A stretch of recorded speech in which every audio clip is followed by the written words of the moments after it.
So ngayon, papasok tayo sa Bataan Nuclear Power Plant. Kasama natin si Sir Joe para tingnan natin kung ano na ba ang nagbago or may mga updates ba sa loob ng planta. Kasi may mga sabi-sabi daw, sir, tama po ba na ninakaw daw yung mga Wala nang laman gamit? ng loob ng planta. So you can see for yourselves kung ano yung real status ng Bataan Nuclear Power Plant.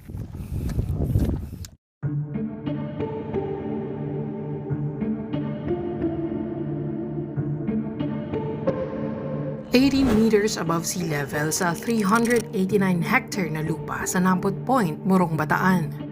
Unang bumungad sa amin ng malalaking equipment at mga tubo. Ito ang tinatawag nilang demineralizer water treatment plant. The demineralizer, from the word itself, tinatanggal natin yung mga unwanted minerals kamukha ng chloride. Numero unong kalaban ng planta dahil sa pangangalawang. Yun yung tinatawag nating silica. Kasi pag hindi natin tinanggal yun, mag-a-adhere sa metal blades ng turbina natin, maapektuhan yung efficiency. Nanggagaling ang tubig mula sa 16 na deep well dito. Malapit din sa West Philippine Sea ang planta. Yung tubig na galing dagat o ilog ay kailangan sa pagpapalamig ng nuclear plant. Kasi mainit kasi yung reactor eh. Dapat padaanan mo ng tubig para hindi siya uminit masyado. So mainit po ba dito kapag in operation siya? Oo, kasi mga dagdag init ng mga pumps and motors natin, di ba, pag tumatakbo yan, dagdag init. So ito yung tinatawag na BOP, or BOP. balance of plant. Binubuo siya ng condenser, yung turbine generator sa taas. Kapag nag-operate na raw ang planta, ay mananatiling radioactive free ang parting ito. Pagpasok mo rito, ito yung tinatawag na NSSS or the nuclear side, the nuclear steam supply system. This is the permanent egress and egress ng lahat ng empleyado. Kasi dapat dumaan sila dito sa radiation portal monitor for radiation monitoring. Sir, eto napansin ko po, nandito sa baba yung ating fire control area. Bakit po dito siya station? Per floor yan, meron tayong mga code.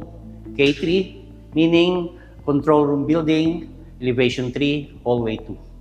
So, pag meron kang body-body system, kung may problema, location, K3H2. Manggagaling sa kanilang control room ang anumang report sa kada lugar ng planta. Mayroon silang licensed reactor operators sa lugar na ito. Ano po yan? Emergency hotline? During emergency situation na kailangan ng desisyon ng presidente, Dito rin makikita ang chemical control panels at generators. ito yung mga control ng mga nandun sa local natin.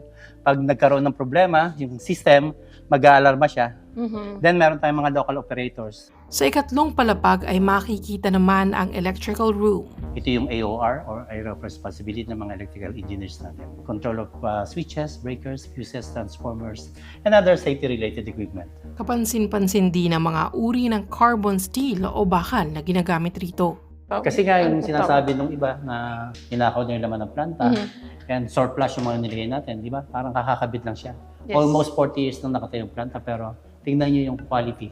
And the quality of craftsmanship. Ito yung mga uri ng bakal na ginamit sa construction ng Empire State Building, the Hoover Dam, Reactor building. So ito yung parang puso na ba ng ng planta? the heart of the nuclear Okay. power plant.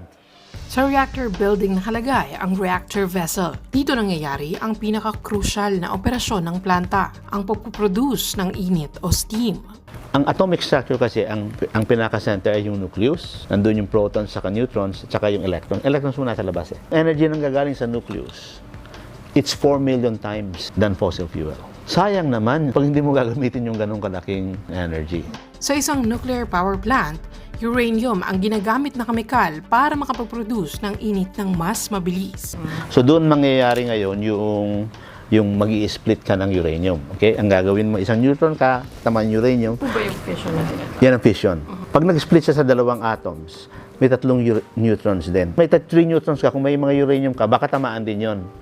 So ano yun ang tinatawag na chain reaction. So every time na nag-i-split ka, energy. Kaya ang laki, kaya 4 million times. Kinukuha ang init na napoproduce ng nuclear fission reaction para magpakulo ng tubig. Sumasa ilalim naman sa proseso ng oxidation ng tubig para makapag-produce ito ng heat o init. Mula rito ay aakyat ang steam papuntang turbine, generator at moisture separator.